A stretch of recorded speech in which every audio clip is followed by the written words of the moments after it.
Hi friends, welcome back to my channel. In today's video, we're going to be giving two little end tables a makeover, and then we're going to head right down to my booth to give it a complete reset and rearranging. So we're gonna hop right in.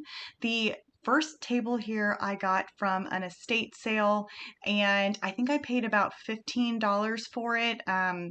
I had a big bundle, so I think it was about $15. And I had a plan to do, my normal stain or sanding down the top here to stain it and then paint the base. Well, this piece had a different idea. So you can kind of see there's a lot going on the top. I ended up sanding through the veneer. It was really, really thin and I did not realize it. So I sanded right through it, which means I'm going to end up painting this entire piece. So I'm going to do a coat of shellac on the top as well as the base of it so that I have even coverage and I prevent any bleed throughs. And I'm going to let that sit for a couple hours just to make sure it's really dry, and then I'm going to get to painting. For the paint, I'm going to be using Hurricane Gray by Dixie Belle. I haven't used this color in a while and I really, really love this gray. So we're going to be painting this entire thing. Now I realize the lighting here and the angle is not very good, so I apologize.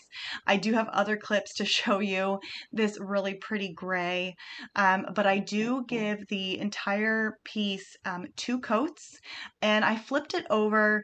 I wanted to make sure that I painted the underside here. I did leave that middle portion, the natural wood, but that raised area I did paint gray just in case if you slightly bend over, then you'll see it's painted gray.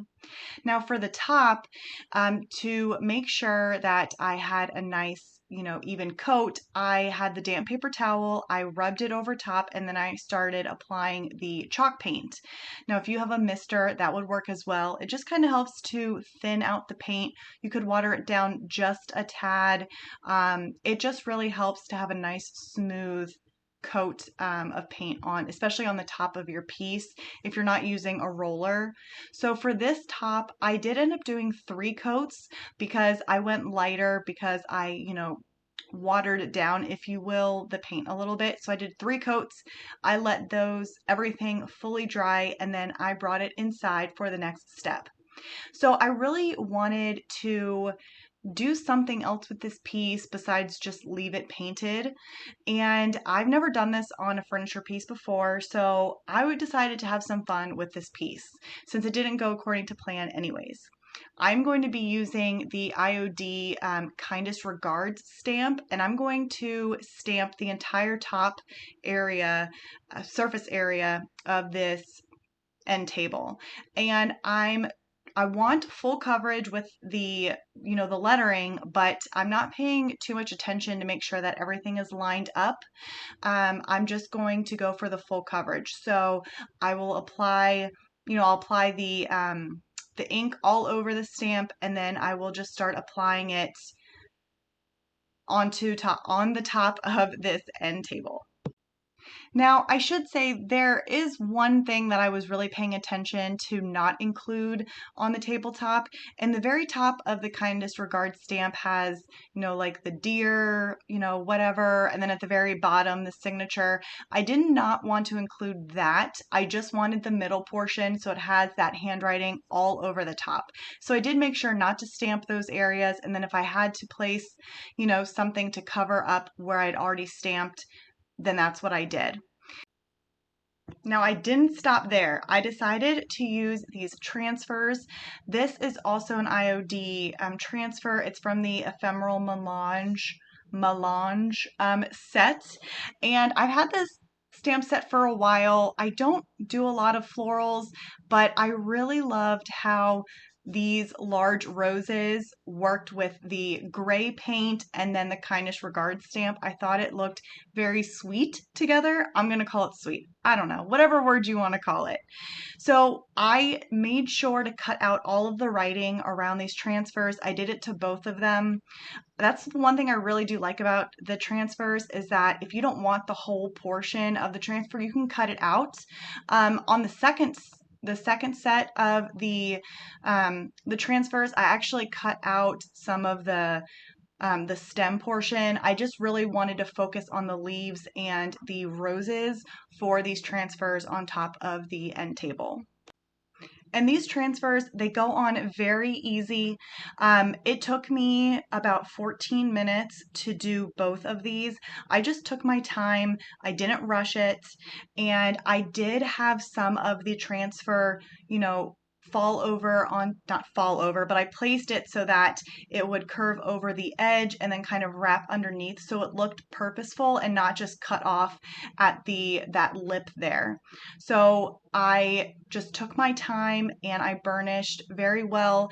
As I was burnishing, I was lifting the top sheet up a little bit to kind of help me, help that transfer along a little bit.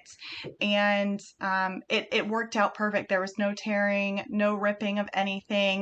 And I didn't seal the top of this before I added the transfers. I know some people do.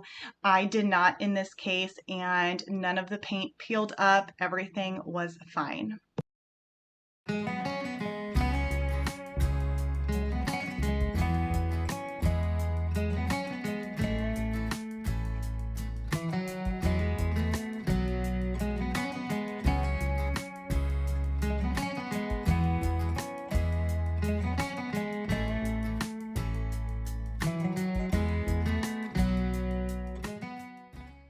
I decided to lightly distress this piece. I did not like how stark or how, vibrant these transfers were on top. It just looked too new. And the stamps themselves were, some of it was faded, some of it was darker in areas. So I wanted everything to look a little more aged, which is why I decided to do a light distress. And I did it on top of the transfers as well.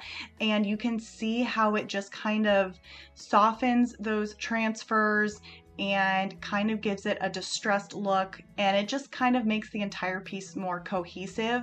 I am using 220 grit sandpaper and I'm not pressing really hard. I'm just doing light pressure so I don't break up any of the transfer, just kind of give it a distressed look. Okay, and then to seal this up for the base, I'm going to do 2 coats of this clear matte spray by Rust-Oleum, and then I'm going to do 1 coat of the spray on the top to seal everything in. And then once that dries, I'm going to lightly sand it down with 320 grit sandpaper, and then I'm going to brush on a couple coats of poly on the top so that there is good, sealing coverage. And then this piece is done. I hope you guys enjoy.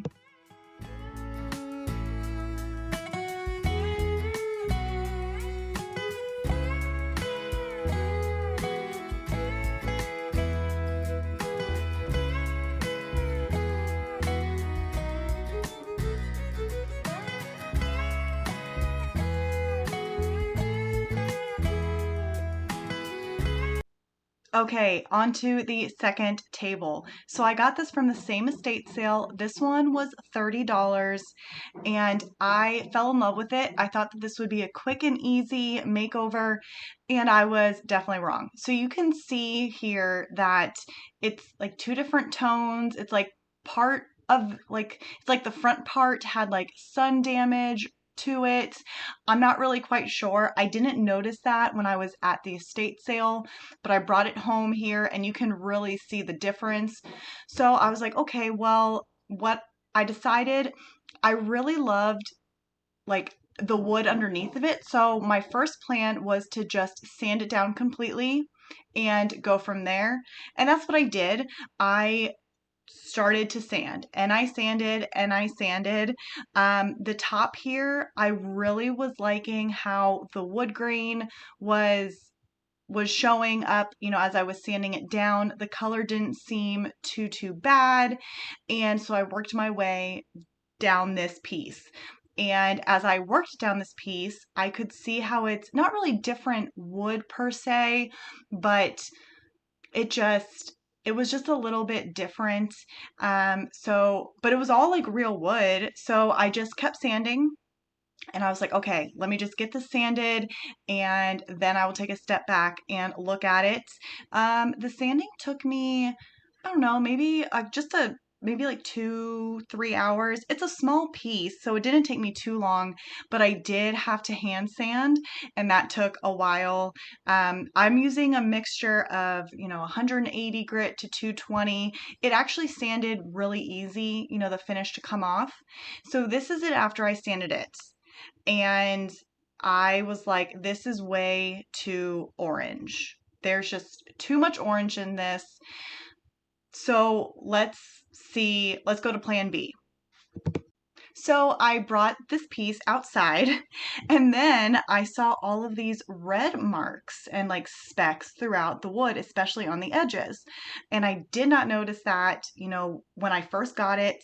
I was really thrown off. So I was like, okay, well, I'm going to shellac this piece, seal everything in, and figure out what I'm going to do. At this point, I was like, all right, I'm just going to see what happens. What I really wanted to try was a paint wash on it. Now this is like a beige. I forget the color that I'm using, but it is Dixie Belle. It's a lighter color. I'll have to look through my stash and I can put it down here because it's a really pretty color. And so I thought, okay, I will do a paint wash to kind of, dull down the orange tone, but then you can still see the wood grain, and then hopefully it'll also kind of hide these red marks that randomly appeared after I sanded it down. This was a disaster. This did not work out. So then I went to plan C. So plan C for me was I still wanted for this to look natural. So I'm doing clear wax over this entire piece, and then I'm adding white wax because I was like, okay, well, if the white wash or the light wash didn't work, let's try the white wax so that it will soften the orange and soften, the wood. Well, it looked really good on parts of this table, and then it did not look good on other parts of this table. It's like the clear wax and the white wax took really well to certain areas and not so much the top. So at this point, I had already committed to doing the wax, so I finished the entire table. It was not what I wanted. It did not look how I wanted. It was okay, but it wasn't great. So I was feeling really frustrated. I decided to take a step back. I left it outside. I went about doing other things. I read a book. I just kept it in like my line of vision while I decided what to do. And then I decided, you know what? I'm just going to strip this piece and bring it back to the natural and go from there. So I took citrus strip, I stripped the entire piece, and then I resanded the entire piece. And after doing that, it looked so much better. Like it looked better than the first time I completely sanded it. I don't know if the citrus strip had anything to do with it, but I left it as is at that point. The natural wood looked so nice. You'll have to let me know what you think of this finished product.